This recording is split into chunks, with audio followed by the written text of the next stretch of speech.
India Congress committee B Pharm ఇచ్చి Khammam parliament నియోజకవర్గం ఎంపీగా గెలిపించి పంపించమని చెప్పేసి మన వద్దకు పంపించడం జరిగింది. అలాగే ఈ రోజు ఇక్కడికి వచ్చేటువంటి నా అక్క చెల్లెళ్ళు అన్నదమ్ములందరికీ కూడా హృదయపూర్వకమైన నమస్కారాలు తెలుపుతా ఉన్నాను. ఇంత పెద్ద ఎత్తున వన్ టౌన్ కార్యకర్తలు నాయకులు అందరూ కలిసి పెద్ద ఎత్తున ఈ రోడ్ షో కార్యక్రమాన్ని విజయవంతం చేసేందుకు మీ అందరికీ ముందుగా ధన్యవాదాలు తెలుపుతా ఉన్నా. ఈనాడు మన మధ్యకు ఖమ్మం జిల్లా అభిమాన నాయకులే కాదు, తెలంగాణ రాష్ట్ర వ్యాప్తంగా అతి కొద్ది సమయంలో అభిమానాన్ని సంపాదించుకున్నటువంటి శ్రీ పొంగులేటి శ్రీనివాస్ రెడ్డి గారు రెవెన్యూ శాఖ మంత్రులు మన ముందుకు వచ్చారు.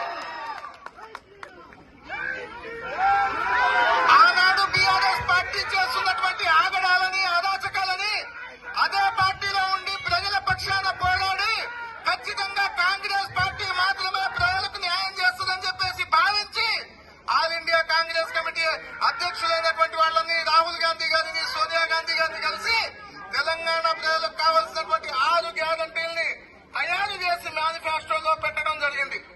6 గ్యారంటీల్లో భాగంగా ఈ రోజు మనం ఇచ్చుకుంటా ఉన్నాం. అక్క చెల్లెళ్ళు అందరూ కూడా బస్సు ఉచిత ప్రయాణం చేస్తా ఉన్నారు. అవునా కాదా? 200 కరెంటు బిల్లు, 200 యూనిట్ల వరకు ఉచిత విద్యుత్ మీకు వస్తుందా రావట్లేదా? 500 రూపాయలకే సిలిండర్ ఇస్తా ఉన్నదా లేదా? గతంలో ఉన్నటువంటి మంత్రి గారు అరాచక శక్తిలాగా ఇక్కడ క్రిస్టియన్ సామాజిక వర్గం ఎక్కువగా ఉన్నట్టు వల్ల ఇక్కడ పెద్ద ఎత్తున రాజశేఖర రెడ్డి గారి విగ్రహం ఆ రోజు ఉంటే తీర్మానం చేసి పెట్టినటువంటి విగ్రహాన్ని తీసేసి పోలీసు వాళ్ళని పెట్టేసి విగ్రహాల మీద విగ్రహాలు మార్చిన సందర్భం మనందరం ఇక్కడ చూశాం. కనీసం ఈ రోడ్డు మీద ఎవరిని రానియకుండా పోలీసు వాళ్ళని అడ్డం పెట్టినటువంటి సందర్భం మనం చూశాం.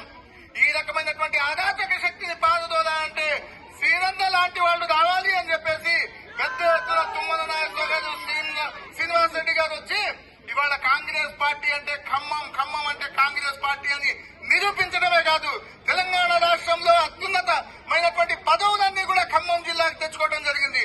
రేపు రాబోయే రోజుల్లో ఏ అక్క చెల్లి కూడా ఇల్లు లేని వాళ్ళు ఇక్కడ ఖమ్మం జిల్లాలో ఉండదంటే ఇది అతిశయోక్తి కాదు. ఖచ్చితంగా రాబోయే రోజుల్లో ఖమ్మం నియోజకవర్గం కాదు, ఖమ్మం జిల్లా పెద్ద ఎత్తున హైదరాబాద్ తర్వాత అభివృద్ధి చెందేటటువంటి జిల్లా.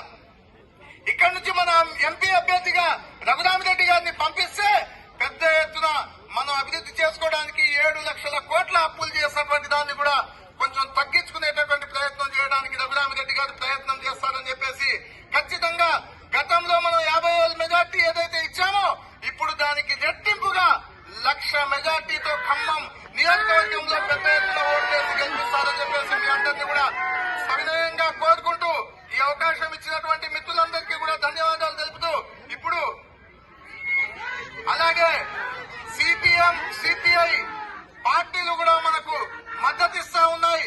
మనతో పాటు సిపిఐ నాయకులు సిపిఎం నాయకులు కూడా ఈ రోడ్ షోలో పాల్గొంటా ఉన్నారు. ఇండియా కూటమిలో భాగస్థులైనటువంటి పార్టీలన్నీ కూడా మనతో పాటు ఉన్నాయి. ఇప్పుడు ఈ కార్యక్రమాన్ని ఉద్దేశించి రామసహాయం రఘురామిరెడ్డి గారిని పార్లమెంటు నియోజకవర్గ అభ్యర్థి మాట్లాడమని చెప్పేసి కోరుతా ఉన్నాను.